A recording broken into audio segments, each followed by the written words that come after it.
读懂别人的肢体语言并不容易，尤其是当你不确定或者没什么表现力的时候。专家们一致认为，沟通有80%是靠我们肢体语言的，而不全凭我们说的话。肢体语言是我们了解别人真实感受的一种方式。那么，如何才能更有效地读懂别人的肢体语言呢？这支影片我们就来探讨一下这个问题，说说6种解读他人肢体语言的方法。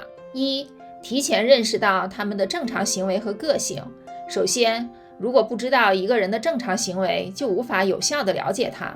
我们每个人都有自己独特的行为和举止来反映我们的个性。在妄下结论之前，对别人的行为有个起码的了解是很重要的。如果注意到一个人在聚会上紧张地用脚轻拍，这是否意味着他们在隐瞒什么？或者他们只是不喜欢聚会，亦或者他们只是有跺脚的习惯？2、聚焦于他们的目光所向。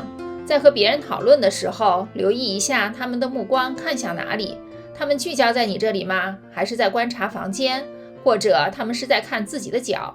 如果有人把全部注意力都放在你身上，他们很可能对你说的话感兴趣。如果他们盯着你看，但眉头紧锁，那么他们可能有点不安，或试图威胁你。当然，有人经常把目光从你的眼睛上移开时，他们可能是分心了，或希望对话结束。也有些人就是不喜欢长时间保持眼神交流，所以这就是为什么在妄下结论之前，了解一个人的正常习惯是很重要的。和你说话的人眨眼的频率是多少？如果有人快速眨眼，那说明他们可能对谈话感到不舒服。瞳孔大小是判断对方是否对你要说的话感兴趣的重要迹象。我们的情绪会导致瞳孔大小的变化。当一个人把眼睛睁得非常大的时候，可能表明他们对你要说的话非常感兴趣，甚至被你吸引。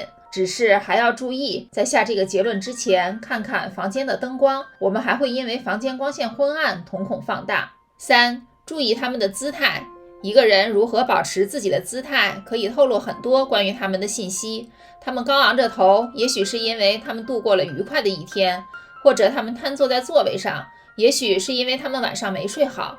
注意一个人是否自信地昂着头，或者他们有强烈的自我意识，昂首挺胸。医学博士朱迪斯·欧洛弗指出，在某些情况下，走路犹豫不决、低着头或畏缩不前，可能是自卑的标志。姿态也能透露出一个人这一天的感受，所以要留意他们是否在上课时在椅子上睡着了，可以说他们一定是困了。4、他们的嘴唇在作甚。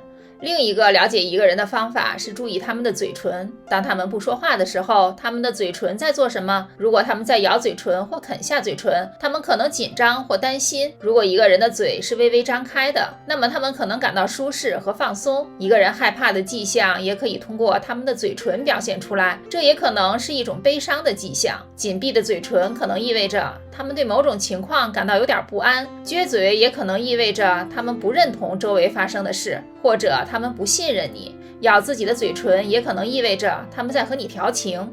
5、留意他们的穿着。按照德克萨斯大学人格心理学家山姆·高斯林的说法，我们应该注意人们要通过自己的外表告诉我们什么。他指出，这些迹象可以说是身份的声明，可以包括我们的穿着、纹身、保险杠贴纸，甚至是我们的屏保。高斯林解释说，身份声明了我们对自己的态度、目标、价值观等所做的刻意陈述，这些都是经过深思熟虑的选择，所以要注意人们想要传达关于他们自己的什么信息。6、注意特殊的面部表情。很少有常见的面部表情能反映一个人真实的想法或感受。当一个人紧闭双唇、咬紧牙关时，可能是紧张的迹象。有些人可能是感到痛苦、愤怒或鄙视。如果有人撅起嘴唇，就会形成深深的皱纹，可以打赌他们是在担心或想太多了。想知道别人是不是真心高兴的微笑吗？那就看看是不是所谓的杜彻尼微笑吧。根据健康热线的说法，当颧大肌提起嘴角，同时眼轮匝肌提起脸颊，并在眼角泛起皱纹的时候，就会出现这种情况。基本上就是那种可以延伸到眼睛上的微笑，导致眼睛上出现皱纹，也就是鱼尾纹的出现。这种微笑出现在一个人真正高兴的时候，而不是礼貌友好的微笑，甚至是勉强的微笑。还有一种更简单的方法来解释不同的微笑。2017年，卡迪夫大学的马格达莱娜·里奇洛夫斯卡和他的研究人员同事们借助使用的复杂建模程序，开发了一种微笑分类，以及研究它们对其他人的影响。当一个人给予积极的反馈时，通常可以表现出里奇·洛夫斯卡所说的奖励微笑。这时，嘴角自然地向上翘起，眉毛上扬，嘴巴两侧会形成小酒窝。他们可能只是想告诉你，他们想和你做朋友。如果你看到了这里，希望这对你来说是一堂不错的101肢体语言速成课。